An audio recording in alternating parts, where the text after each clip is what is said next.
Ready? All right. Have you ever came into contact with somebody that you thought maybe, oh, something's a little off with them? What was your initial thought? Maybe something along the lines of, oh, something's wrong with them. I might need to keep my distance. My name is LaDeja Wilkes, and today I'm going to be telling y'all about a disorder that lots of times gets bad, negative reactions from people.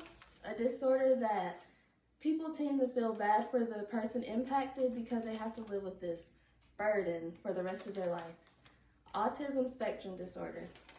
I'm going to give some background information as well as the experience I've seen living with somebody that has autism, as well as the the diagnosis in the Black community. First, I'm going to give some background information. According to autismspeaks.org, the causes are genetic and environmental influence. Specifically, environmental influence, it determines what level the person is on the spectrum. The levels range from 1 to 3, with 3 meaning that they're going to need the most support from the people around them.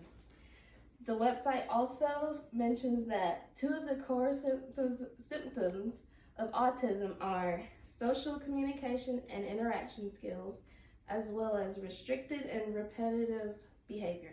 This is also known as stemming, and that can be their responses to people being the same word or the same phrases, or them just saying that randomly over and over again. And it can also be something like clapping a lot. A lot of people, well, I'm not gonna say a lot, some people as they get older, they tend to learn how to mask these things, and that just helps them feel more normal in today's society. You may wonder what these people, how they operate in their day-to-day life, and as most of you may or may not know, my little brother Mason was diagnosed with autism as a toddler, and in his day-to-day life, he's just like any other child. He likes to run outside, play around. I think the only main difference you would notice is he takes medication in order to calm him down, help him cope with operating in his unique life. His personality is very great. Like I said, as any other child, he likes to run around, play on the swings, ride his bike, run around the house yelling, play on the computer, and of course, he doesn't really like to take naps. And as far as his education, he is actually one of the smartest kids I know, and I like to give him a round of applause because recently he's been awarded Student of the Month, and he's also has always been the top of his class. Matter of fact, he's been ahead of his class. And he has also gotten first place in the first round of Spelling Bee, so I can't wait to see where that takes him. I'm very proud of him, as anybody would be. And this leads me to my final topic, which is it being misdiagnosed in the Black community. I think that we should get over the fear of being different. I know growing up, I've noticed that we tend to dismiss certain behaviors as, oh, she's just a little special, it's nothing to worry about, or he's crazy, I ain't studying him, he's just talking. In all reality, these people could actually need some help to operate better in their life. And using this wait and see method is what tends to lead to us being misdiagnosed. And lots of doctors, once we've gotten to a certain age, they might just slap ADHD on us. And the mention of the medical field, it's also very biased because according to Faith Wilkins of Child Mind Institute, the evaluations for autism, they rely heavily on research that's used historically on white middle-class children. So they weren't looking for it in us.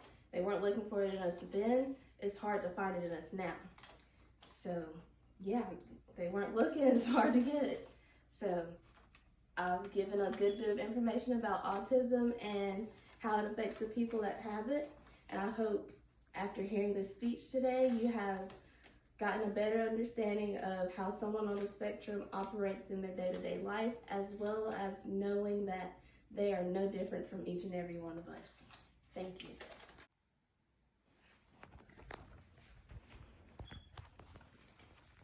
The title of my speech is Let the Money Motivate. The summer of 23 to 24 was by far one of the worst times in my life. I was in an unfortunate relationship and it became rough. I began to lack emotional intelligence, which led to me having a poor work ethic, and that obviously led to me having a lack of money. I felt that I didn't really, I had no major bills, so I didn't really have anything to fight for in order to get better. There was no motivation there.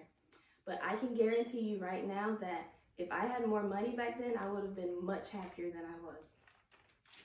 It is said that money is the root of all evil, in which I can see that being true, but mostly, for example, there's people that will do absolutely anything for it. On the other side of things, there's people that know how to manage their money as well as spend it responsibly. I am going to tell you today about money being my motivation and why I think it should be yours too, or at least one of them.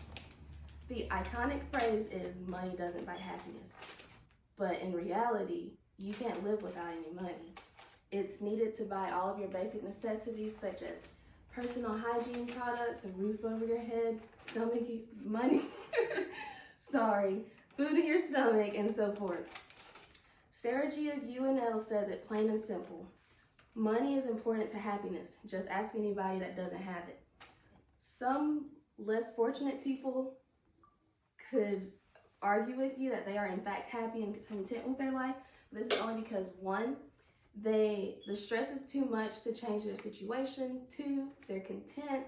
They don't feel like doing what they need to do to make it happen. And three, they're stuck in this positive outlook of it, and it's just not a main priority to them.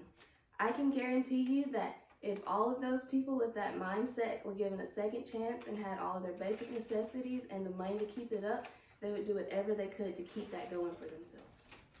Nextly, Sarah G also, she talks about that it's not about the money that you have, but rather the experience you get spending it. For example, something you've been eyeing for a good while. It can be small, big, doesn't really matter. You're gonna get the most happiness, your whole world is gonna light up when you make that purchase. You're gonna be talking about it, showing it off, telling your friends all about it.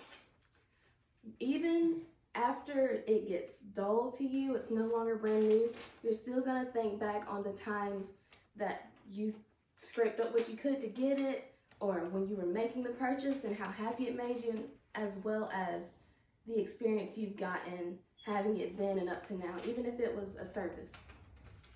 Lastly, I would like to talk about the gift of giving. My personal signature gift is handwritten letters because they give people so much joy simply because it's rare these days. But I wouldn't be able to make those letters or write them or anything without the materials. And how do I get those materials? Money.